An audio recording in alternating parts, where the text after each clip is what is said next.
Selagi bau kopi tersebut masih ada di mulutnya seseorang, maka malaikat akan memintakan ampun untuk dia. Assalamualaikum warahmatullahi wabarakatuh. Ja'alanallah min ahlil ilmi wal khairi was sa'adah. Semoga kita semua dijadikan oleh Allah Subhanahu wa taala termasuk ahli ilmu, ahli kebaikan, dan digolongkan termasuk orang-orang yang beruntung masuk ke dalam surganya Allah Subhanahu wa taala. Pada kesempatan saat ini saya ingin membawakan suatu cerita tentang pertemuannya seorang wali, seorang ulama dengan baginda Nabi SAW dalam keadaan nyata, dalam keadaan sadar. Dan tentunya kejadian ini setelah wafatnya baginda Nabi SAW. Cerita ini berkenaan dengan keutamaannya kopi, keutamaannya tasbih, dan keutamaannya ziarah kepada wali, baik wali tersebut masih hidup ataupun sudah meninggal dunia.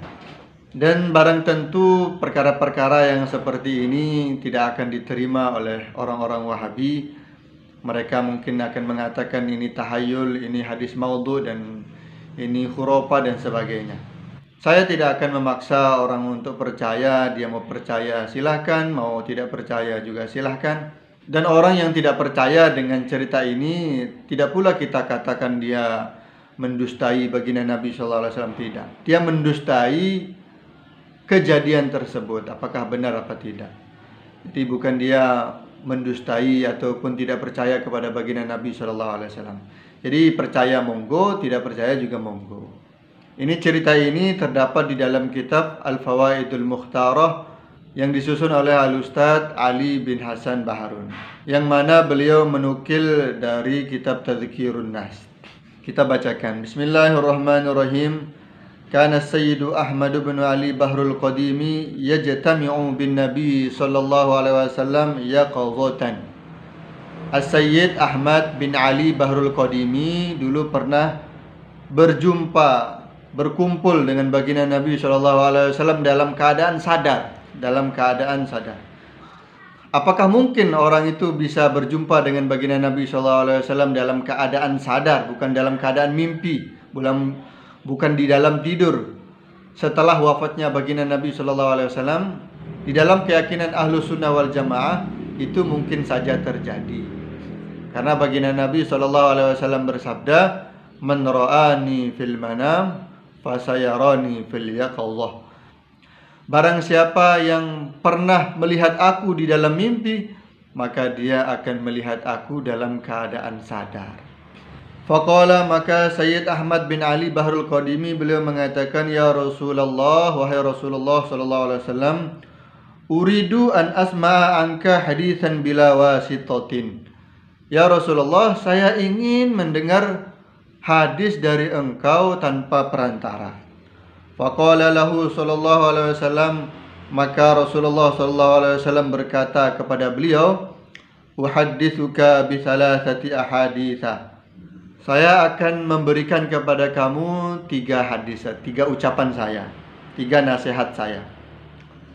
Al-awwalu, yang pertama, ma zala rihu qahwatil bunni fi famil insani tastaghfiru lahul malaikatu.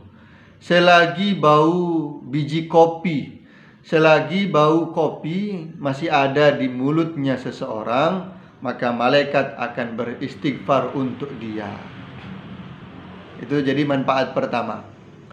Jadi selagi bau kopi tersebut masih ada di mulutnya seseorang, maka malaikat akan memintakan ampun untuk dia, insyaallah. Atsani, yang kedua, man ittakhadha subhatan liyadhkurallaha biha. Barang siapa yang memiliki tasbih yang dia niatkan untuk berzikir kepada Allah Subhanahu wa taala, kutiba minadz-dzakirinallaha katsira, maka dia dicatat termasuk orang-orang yang berzikir kepada Allah dengan zikir yang banyak. In dzakara biha aw lam yadhkur, baik dia sudah menggunakannya untuk berzikir ataupun dia belum menggunakannya. Jadi orang memiliki tasbih, dia niatkan untuk berzikir, maka dia sudah dicatat oleh Allah Subhanahu wa taala termasuk golongannya orang-orang yang berzikir dengan zikir yang banyak. Atsalisu, yang ketiga, Man waqafa baina yaday waliyin lillahi hayyin aw mayyitin. Barang siapa yang berada di hadapan wali, atau barang siapa yang sowan menghadap kepada seorang wali, walinya Allah, baik dalam keadaan hidup ataupun sudah meninggal dunia walinya tersebut, faka'annama 'abadallaha fi zawayal ardi, maka seakan-akan dia beribadah menyembah kepada Allah Subhanahu wa taala di penjuru dunia, hatta taqatta'a irban, sampai dia terpotong-potong badannya. Wallahu alam. Jadi kurang lebihnya maksudnya dia seakan-akan menyembah kepada Allah di seluruh penjuru dunia. Jadi maksudnya saking banyaknya ibadahnya. Jadi seluruh penjuru dunia dia pernah ibadah di sana. Wallahu alam. Kemudian sampai dia terpotong-potong. Maksudnya bagaimana? Maknanya saking sungguh-sungguhnya. Jadi itu mubalaghah. Jadi itu majaz yang kurang lebihnya maknanya itu saking sungguh-sungguhnya di dalam ibadah.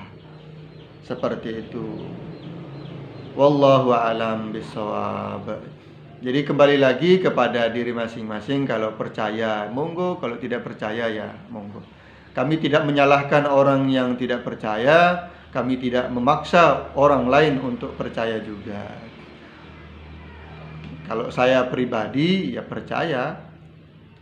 Kurang lebihnya itu yang bisa kita sampaikan. Assalamualaikum warahmatullahi wabarakatuh.